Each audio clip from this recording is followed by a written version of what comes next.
So what exactly caused the fractures in factions? Today we're going to explore the different possibilities that caused the cancellation to one of the most anticipated games in Sony's lineup. Was it the success and money of the TV show, or just people putting their noses where they don't belong? Stick around to find out our thoughts here on Couch Potatoes.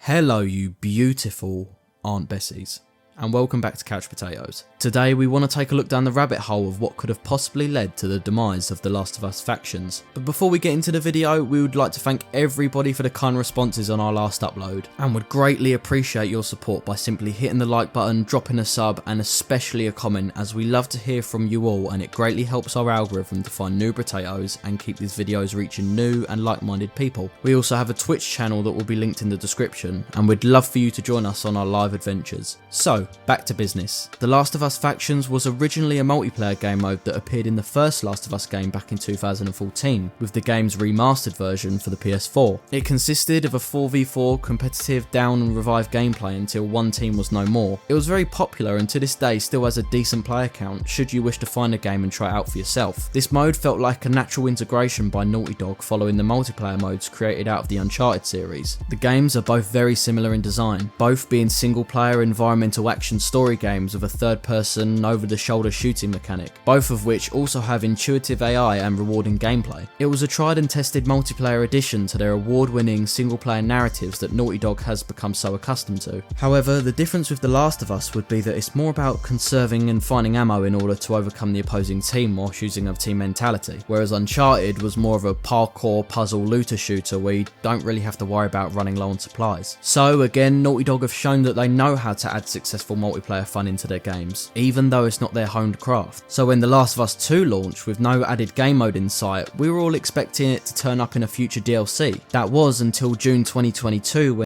officially announced that it would be a standalone game, a project rumoured since Part 2 was released. Creating a standalone game was always going to be a risky move by Naughty Dog. It just wasn't part of their traditional success formula. However, it wasn't a complete surprise that PlayStation Studios were interested in getting into the online games of a service business model, considering the recent success of games like Fortnite and Call of Duty Warzone and Destiny. They've dominated blockbuster games now for the best part of a decade, so why couldn't they use their talented studios to be great in this field too? In fact, PlayStation felt this was such a critical business decision that they purchased some of the most best talent in the multiplayer business to guide their studios to success. Of course, I'm talking about Bungie, the craftsmen behind the iconic Halo franchise before their separation with Microsoft, who still went on to develop Destiny and Destiny 2. These guys have seen immense success in the games of a service model despite the over-enthusiastic community of Destiny. It has, at some point over its many facelifts and expansions, seen a very successful run to many at certain stages of its lifespan. Now, Naughty Dog openly stated that The Last of Us Part 3 was not in development yet, and we were all expecting to see it probably in the latter part of the PS5's life cycle. So, The Last of Us Factions was going to essentially be its own IP with an original story set in the same world with a new cast of characters. It's difficult to pin down what this game was really aiming for. I mean, my personal hopes were a PvP, PvE extraction reward game multiplayer with a standalone co-op narrative, a lot like a Division but just with better story and mechanics, going out into an infested world, gathering supplies for your faction in order to progress and craft, whilst dominating others trying to do the same for their factions. However, in May 2023, we heard that Sony had put setbacks into the development of The Last of Us Factions, reducing the development numbers for the game, and that it would be delayed after rumours that Bungie had gone in to help Naughty Dog and PlayStation had come to the conclusion. The game did not meet a successful business model. This was a massive blow,